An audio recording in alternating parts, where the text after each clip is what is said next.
Well, joining us now is, as I promised, Noa Tishby, New York Times bestselling author and Israel's first special envoy for combating anti-Semitism. Noa, always great to see you. Thanks for coming on Outsiders again. Wanted to ask you a bit about the tunnel. It's a horrible subject, and people feel quite rightly distressed about discussing it. But we've seen, hostages who survived the most appalling events then killed, shortly before being rescued. It's just the grimmest, vilest thing. And yet we've got these idiots around the world calling for a ceasefire, whereas as far as I'm concerned, Noah, the Israel Defense Force should get in there, finish the job, get the hostages out and wipe out Hamas off the face of the earth. That's my idea.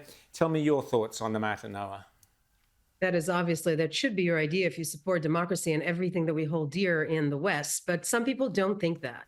Here's what people need to understand. We just got exposed to the horrificness of the conditions in Hamas tunnels. People need to wrap their brains around the fact that there are hundreds and hundreds of kilometers underneath Gaza. Gaza, instead of turning into a beautiful beachfront resort Taiwan type of a place, turned into the most fortified zone on earth with hundreds of miles of Hamas tunnels. These places are horrific. They're tiny. They're full of humidity. The people that have been there have reported dehydration, suffocation. It's claustrophobic. This is something that you need to understand. Nobody should ever go through, ever. I was at an event a few weeks ago, and somebody asked me in the audience, where do I think the hostages are? And I looked at him and I said, I don't know where they are. But I can tell you that right now, they're in the Holocaust. This is what we need to understand. These hostages, 101 people right now, are going through the Holocaust. And if you wonder to yourself, what would you have said in World War II if you learned about the Holocaust? This is where you need to look in yourself in the mirror. You need to call for the release of the hostages right now without any equivocation.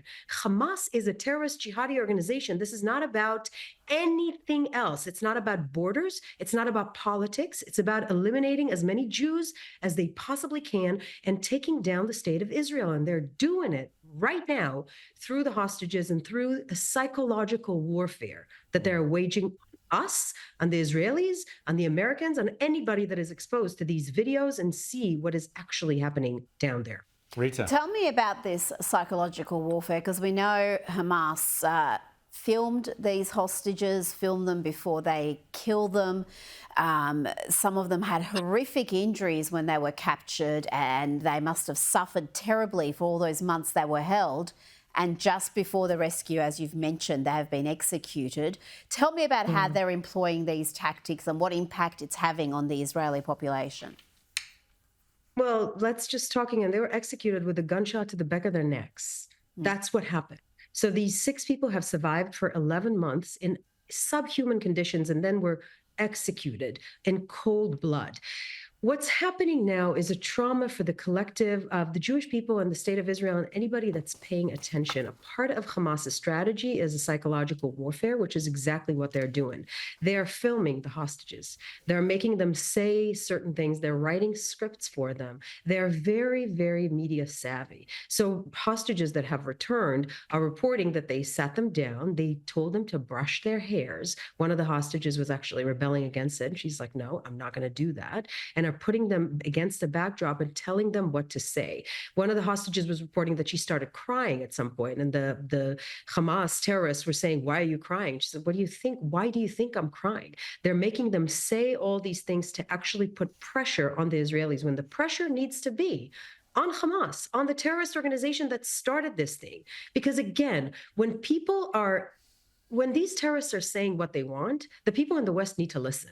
So if you hear in Iran, you hear death to Israel, you know the death to America is sure to follow. And you know that it's to Australia and to Europe. You know that they are after our way of life. And they're using Israel and they're using the Jewish people. This is just a step for the rest of the world. And I know this might sound like warmongering, but it's true. The West need to listen to what Hamas is saying and put the pressure where it belongs on Hamas the Islamic Republic of Iran that is responsible for everything that's happening right now in the world. James. And Noah, these tunnels, which of course were built in no small part with Western aid money, were under Rafah, where these horrible executions we're talking about took place.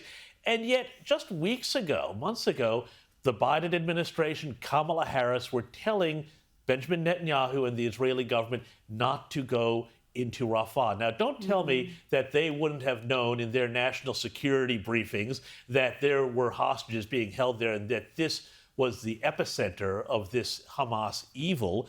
What do you make of the way the Biden-Harris administration has been conducting itself in this circumstance? And what does it portend if they win in November?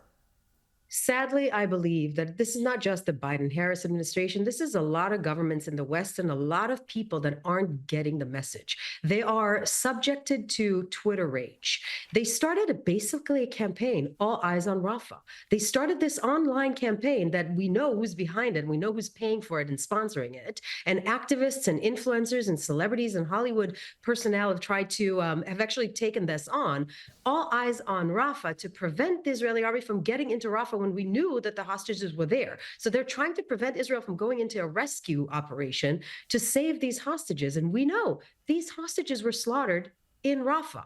That's where they keep them. So I do believe that Israel needs to be able to do whatever it has to rescue these hostages and to eliminate Hamas. The Palestinian people deserve better than Hamas. We need to stand united against jihadism. This is the one thing that the West has to understand and unite against. Noa Tishby, agree 100% with you. Israel needs to get in there, finish off Hamas, wipe them out. Nothing less than that will do. And all those Western nations and governments like our own, shamefully here in Australia, the disgraceful Albanese Wong government trying to stop arms, as the British are doing, stopping arms to Israel and support calling for ceasefires when there is only one solution, Noah, and that is to finish off Hamas, eliminate them off the face of the earth. Very quickly, 10 seconds, Noah. I think everybody can be very brave and talk about not responding the way that Israel has responded just because they're far away from these people. Just remember, Rafah, Gaza is very close to Tel Aviv. So just remember, if you're sitting in Sydney and somebody is 30 kilometers away from you, you're going to try and eliminate them. Noa Tishby, thanks so much.